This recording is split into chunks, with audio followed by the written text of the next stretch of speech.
I hiked Mount Hōō in Yamanashi Prefecture on July 11th to 13th, 2026. The views from the ridgeline were absolutely spectacular. I spent 2 nights at the campsite near Minami-Omuro-goya Hut, staying in a Montbell bivouac tent. The hike from the Yashajin-togé trailhead to the campsite involves about 1,200 meters, which is about 4,000 feet of cumulative elevation gain, so carrying all my camping gear made it a pretty demanding climb. I started hiking from the Yashajin-togé trailhead at 9:30 a.m. There is a hot spring at the trailhead, so hikers can usually enjoy relaxed bath after coming down from the mountain. Unfortunately, it was closed on this day. There is a post for submitting climbing plans, along with blank climbing plan forms. Since this route is considered relatively safe, I didn't submit a climbing plan on this day. The standard hiking time from the trailhead to the campsite is just under 5 hours. From the campsite, it's about 2-hour hike to the summit of Mount Kannon-daké, which is the highest summit of Mount Hōō. That makes Mount Kannon-daké a difficult destination for a day hike from the trailhead. Exceptionally strong hikers might be able to do it as a day trip, but it would be a very demanding hike. This is the intersection of Yashajin-togé Pass. Here I turned right in the direction of the summit.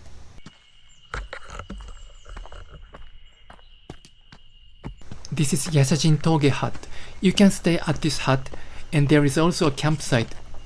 However, I didn't see any hikers staying here. That's probably because this hut is too close to the trailhead. It's less than 1 hour's hike from the trailhead, so most hikers simply pass by and continue up the mountain. This mountain hut has a small shop where you can buy drinks and other basic supplies. However, prices at mountain huts are usually quite high, so it's a good idea to buy your drinks, bread, and other snacks at a convenience store in Kofu City before climbing. The campsite looks comfortable, but no one was camping there. It's probably because it's too close to the trailhead. Most hikers wouldn't choose to camp here.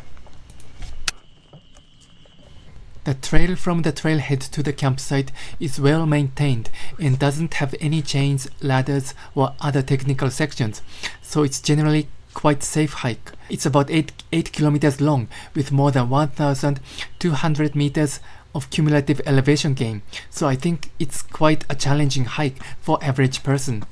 The trail is mostly gentle uphill like this, and it just keeps going for mile after mile. This is Tsuetate-togé Pass. This is roughly the halfway point, both in terms of distance and hiking time. Ichigo-daira and Tsujiyama are in the direction of the summit, so please follow the sign pointing toward Ichigo-daira and Tsujiyama.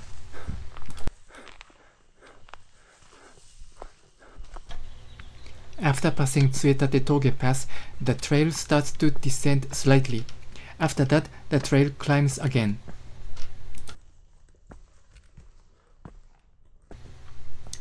The trail is easy to walk like this, but carrying all my camping gear for 5 hours was still quite challenging.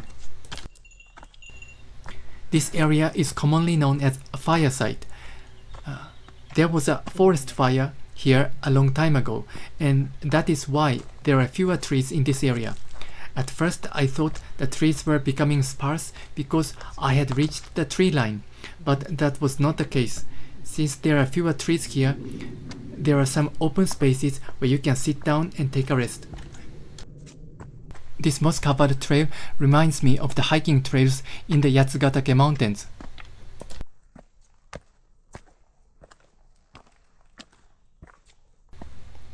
This junction is where the trail from Amariyama Mountain joins this route. However, the trail from Amariyama Mountain appears to be poorly maintained and somewhat overgrown. The trail from Yashajin-togé trailhead, which I am now walking, seems to be the best maintained and the safest route. At this junction, go straight, following the sign pointing toward Hōō-zan.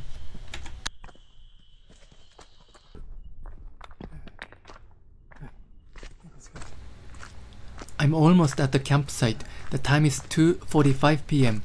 I started hiking at 9:30 this morning from the trailhead, so it took about 5 hours and 50 minutes for me to get here. This is a little slower than the official course time, but considering that I'm carrying all my camping gear, I think this was a normal pace. There are still a lot of spaces available at the campsite. This campsite does not accept reservations, so it is first come, first served. The campsite is quite large, so I think you can find a place even if you arrive in the late afternoon. However, you may have to settle for a less ideal spot, such as a sloped area or place with grass. Compared with popular areas like the Japanese Northern Alps or the Yashajin-togé mountains, this place is a hidden gem, so it tends to be relatively quiet and less crowded.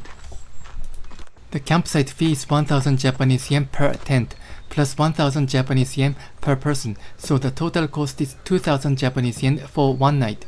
I think this is a little bit expensive for camping fee. Meals are not provided for campers, so you need to bring your own food. You can buy cup noodles and nutrition bars at this shop. They also sell beers and other alcoholic drinks, but they are quite expensive. So I suggest that you should buy food and drinks in the Kofu city. This is the spring water. It is cold and tastes good. Washing dishes or cleaning food containers here is prohibited because the smell of food can attract bears. Therefore, if you cook, you need to wipe your cooking pot and other gear with wet wipes and pack all your trash in a Ziploc bag to carry it out with you. If you are not staying at the hut or camping here, you need to pay a small fee to use the toilet. The toilet is a flush toilet, but the foot pump is currently unavailable. Therefore, you have to flush it manually by using a bucket and a ladle. This method is similar to the style of toilets commonly seen in some Arab countries. Also, toilet paper cannot be flushed down the toilet. Please put used toilet paper in the trash bin, cardboard box on the left front side, because it is burned later. There is also a sign asking users to clean the toilet bowl with a brush if you make it dirty. Since it is a flush system, there is not much bad smell. Compared with other mountain hut toilets in Japan, I would say this one is actually fairly good. I use this bivouac shelter as my tent because it is very lightweight. It has a single wall design and an open floor. I use an optional inner pole with this shelter. Without the inner pole, the living space inside this bivouac shelter becomes very limited. I use a Tyvek sheet as a ground sheet under my shelter. The following afternoon, there was a brief thunderstorm. Even with this simple shelter, it kept me dry during a short period of rain. However, if it rains heavily all day, I think water could seep in through the split in the floor. I'm making dinner now. I boiled some water using titanium pot stand and a titanium cook pot that I bought on AliExpress. For fuel, I used 2 S-bit solid fuel tablets made in Germany. For dinner, I mixed pre-cooked dried rice with tuna pouch and some mayonnaise. I bought a can of beer at the mountain hut for 800 Japanese yen. It tastes great, but it's expensive. It might be a better idea to bring your own whiskey or other spirits. Since there is a delicious spring water here, you can simply mix it with your drink. I prepared a sleeping bag. All of them are purchased from AliExpress. This is the next morning, day 2 of the trip. For breakfast, I'm having pre-cooked dried rice again. Even though it's summer, the temperature drops quite a bit at night, so my down sleeping bag was just right. I started hiking toward Mount Hōō at 7 a.m. That's quite a late start for me. Most hikers left at around 4 a.m. very early in the morning. They were probably planning to hike across Mount Hōō and then descend the same day. I'm staying here for 2 nights, but I think most hikers stay for just 1 night. I took a vacation day on Monday, so I wasn't in a hurry. Most of today's hike follows the ridge, so the views are absolutely spectacular. Although there are a few ups and downs along the way, there are no long or steep climbs.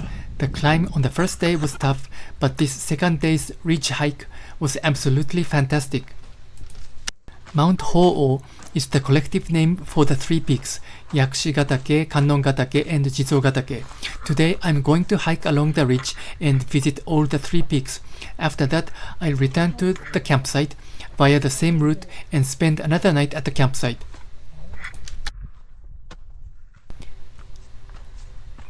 The mountain you see in the east direction is Mount Fuji. There are a few places where you have to climb over large rocks like this. However, there are no dangerous sections with ladders or chains. You don't need any special climbing skills to hike this route. The peak you see ahead is Yakushi-gataké. The building with red roof is Yakushi-gataké Hut. Yakushi-gataké Hut is operated by the same owner as Minami-Omuro-goya Hut. However, there is no campsite at Yakushi-daké Hut.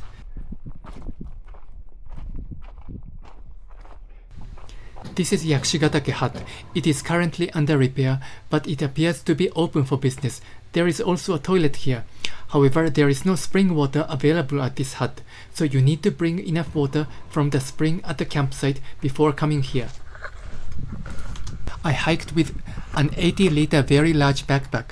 I left my tent and cooking gear at the campsite, but I carried all my other belongings with me. Looking back, I probably could have brought a smaller day pack for this hike. By the way, even if you are only staying one night, it seems that you can leave your tent set up at the campsite until around noon the next day. In other words, the campsite checkout time is around 12 p.m. This time limit is not very strict. Also, there is no formal checkout procedure. Of course, you can say goodbye and thank the hut owner before leaving. This is the summit of Yakushi-gataké. There are many hikers here because this peak is relatively close to the trailhead and easy to access. As you go further north, the number of hikers gradually decreases.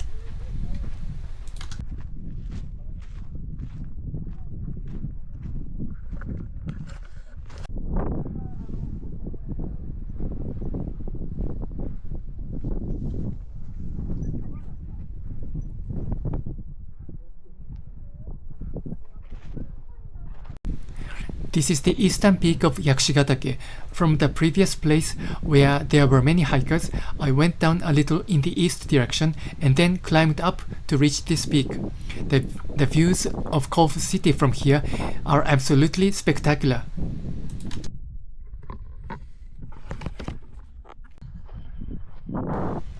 I started walking along the ridge in the north direction toward the next peak, Kannon-daké mountain.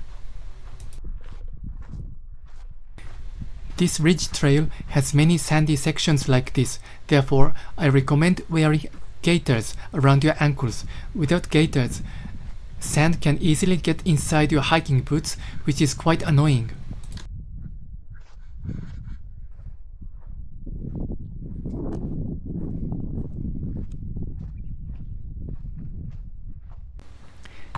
There are some areas with some trees like this, but overall, much of the trail is covered with sand and rocks. I think the mountains on the left side are in the direction of Mount Kita-daké and Mount Senjō-daké. Mount Kita-daké is the second highest mountain in Japan. In the valley on the left side, there is Hirokawara, which is one of the trailheads for climbing Mount Kita-daké.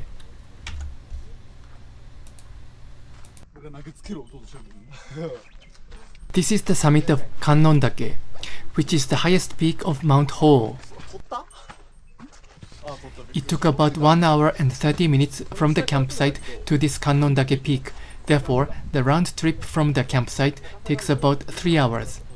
Since it takes about 4 hours to descend from the campsite back to the trailhead, you can still visit this Kannon-daké peak even if you only stay for one night. However, if you want to continue further north to Jizō-daké, I recommend staying for 2 nights at the campsite.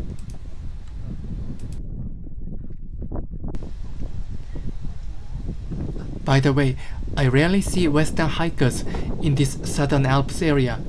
Instead, I sometimes see hikers from other Asian countries, such as South Korea and Southeast Asia. I wonder if many Western hikers prefer places like the Northern Alps and Yashajin-togé mountains. The Southern Alps are a hidden gem because they are much less crowded, so I highly recommend this Southern Alps area. However, the mountain huts in the Northern Alps area may have better facilities and larger accommodations.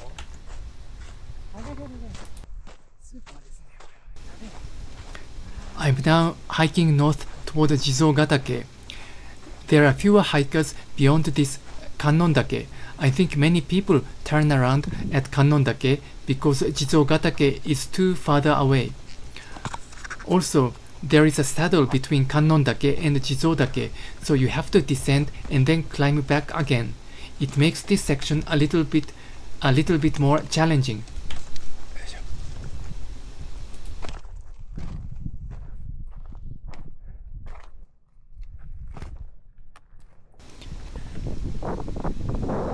I am now descending toward the col ahead.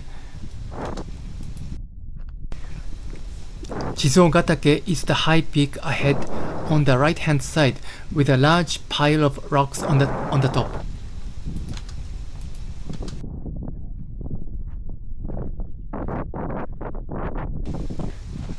On the right side there is a trail coming from Aokikosen trailhead. The route from Aokikosen trailhead has a large elevation gain, so it is more suitable for experienced and strong hikers. The route I took today, starting from Yashajin-togé trailhead, is the best maintained and easiest route.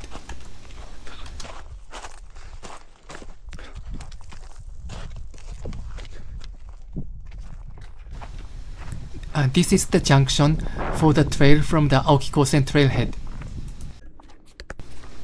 Jizō-daké has a large rock formation called an obelisk at the summit. If you have rock climbing skills, it is possible to climb to the top of the obelisk. However, I was too scared to climb it. If you go around to the east side of the obelisk, you can enjoy spectacular view of the Kofu city. If you are not able to rock climb, you can bypass the summit on the right hand side and walk around to reach the viewpoint on the east side. Unfortunately, I missed the chance to go there on this day. It takes about 3.5 hours one way from the campsite to Jizō-daké mountain, so the round trip takes about 7 hours. If you want to visit Jizō-daké, I recommend staying at the campsite for 2 nights. To be honest, hiking while carrying all your camping gear is quite heavy, so my recommendation would be to stay at the mountain hut instead. The cost is around $100 per night, and if you choose, dinner and breakfast are served at the mountain hut. The rooms are usually shared dormitory style rooms, not private rooms. The accommodation is very simple, probably more basic than a prison. There are no baths or showers, so you should bring wet wipes to clean your body. Also, I have heard that some people find the futon mattress smell a little bit, so some hikers recommend bringing your own sleeping sheet liner. The biggest advantage of staying at the mountain hut is that you can hike without carrying heavy camping equipment. On weekends, the mountain huts are usually fully booked. If you can hike on weekdays, I highly recommend staying at mountain hut. However, reservations are required. Minami-Omuro Hut requires reservations through the LINE application. So if you cannot use the LINE application, it may be difficult to make a reservation.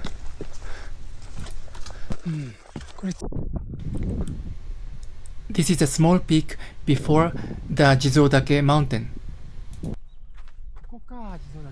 The obelisk of Jizō-daké is over there.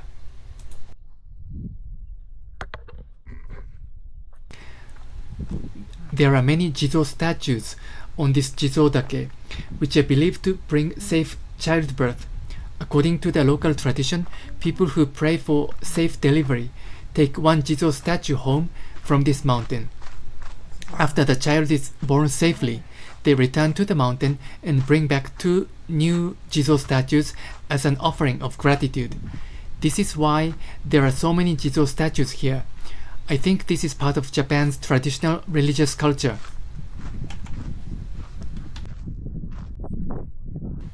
This is the obelisk.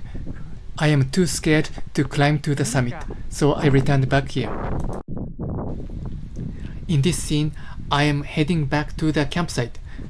To be honest, this Mount Hōō hiking was quite challenging. When I hiked in the Yatsugatake mountains, 8 peaks, I think the elevation gain was only around 800 meters, and the hike took about 3 hours one way. So Yatsugatake mountains are more beginner friendly.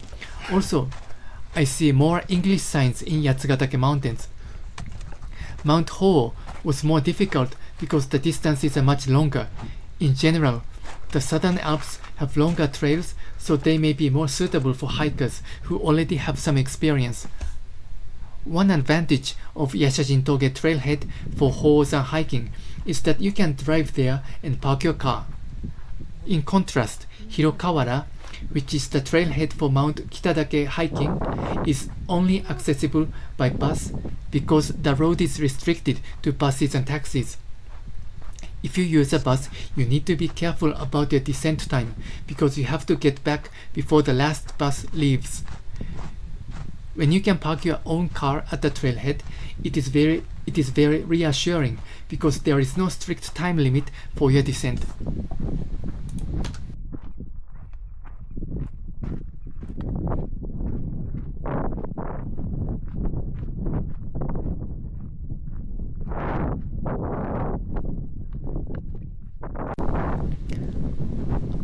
Now I came back to the summit of Yakushi-daké. Here I enjoyed using my license-free walkie-talkie as a hobby. Because of this high elevation, I was able to communicate with someone in Tokyo.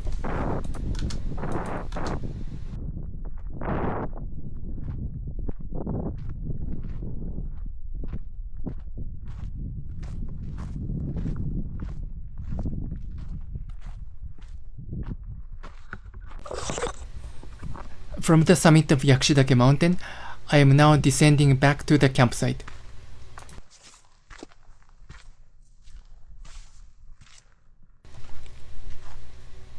In this southern Alps, there seems to be a short rain shower almost every afternoon, so it's a good idea to bring rain jacket. On this day, it rained a little bit.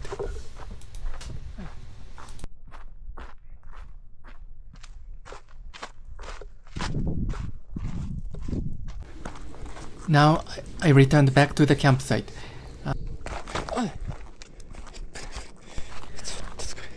I left here at around 7 AM and now it is 3 PM. So I have been hiking for about 8 hours. However, I spent some time on my walkie-talkie hobby. Without that time, the actual hiking time would be around 7 hours.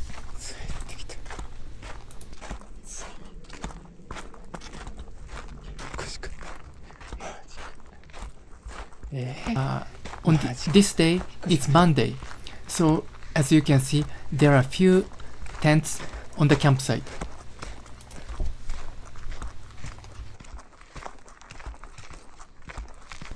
My yellow bivouac shelter was located almost close to the forest. To be honest, I felt a little bit nervous at night.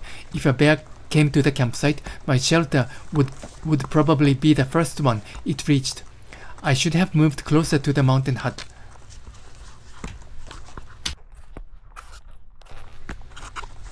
I bought a beer and enjoyed it. It was amazing.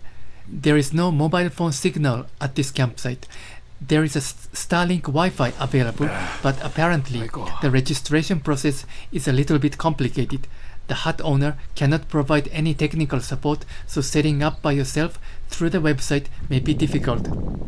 However, there is a spot with mobile phone signal about 5-minute walk from the campsite. So if you only need to use your smartphone for a short period of time, you can just walk to the spot. At the campsite, I spent my free time listening to FM radio. Bringing an offline ebook reader such as a Kindle might also make your stay more enjoyable. This is a branching point for Tsujiyama Mountain Summit.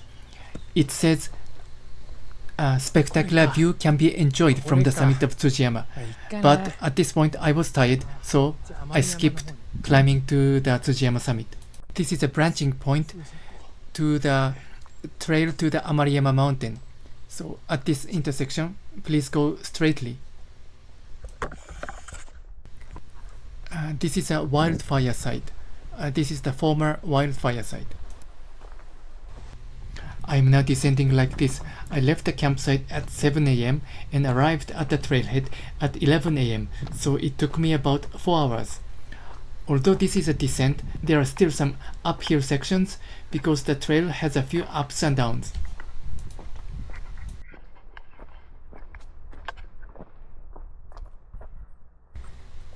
Look at my arms. Both of my arms got sunburned.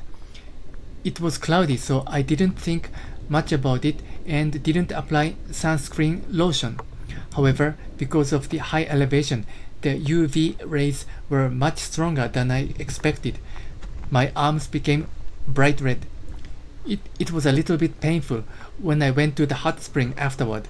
Now both of my arms got much darker than the rest of my body. This is Tsuetate-toge Pass. This is roughly the half point. This was my first time camping in the mountains for 2 nights. Overall, it was quite comfortable. I slept well on the first night, but on the second night, my body was sticky with sweat and it bothered me so much that I had difficulty falling asleep. Eventually, I was able to sleep, but I think I should have brought something like a large wet wipe or baby powder to keep myself more comfortable, because there is no shower or bath at the campsite. Also, just in case I could not sleep, I think it might have been a good idea to bring some sleep medication. I also recommend bringing earplugs. At the campsite, I think it is a good idea to bring a pair of shorts and a t-shirt to change into. A pair of sandals is also useful. Especially when going to the toilet, I recommend having a small tote bag to carry things like your smartphone and wallet. If you put your smartphone in your pants pocket and accidentally drop it into a pit toilet, it would be a disaster. It is better not to keep anything in your pants pocket when going to the toilet. I put my smartphone and other small items in a tote bag and hang it around my neck when I went to the toilet.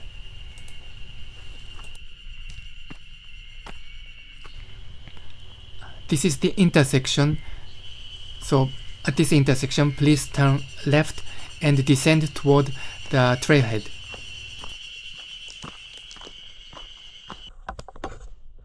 Now I returned back to the trailhead. This information board shows the operating status of the mountain huts.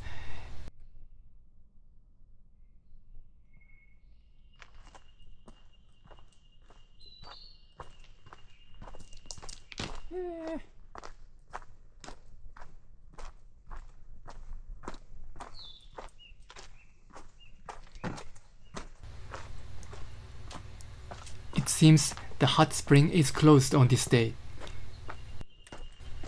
From here, I drove about 20 minutes to Ashiyasu Onsen hot spring and took a bath there. Ashiyasu Onsen is the place where the bus terminal for Mount Kitadake trailhead is located. If you want to climb Kitadake mountain, you can ride a bus from this bus terminal. In this building, next to the bus terminal, there is a hot spring and a restaurant. This channel features Japanese backcountry skiing videos in winter and hiking videos in summer. If you enjoyed this video, please subscribe to the channel and give it a thumbs up.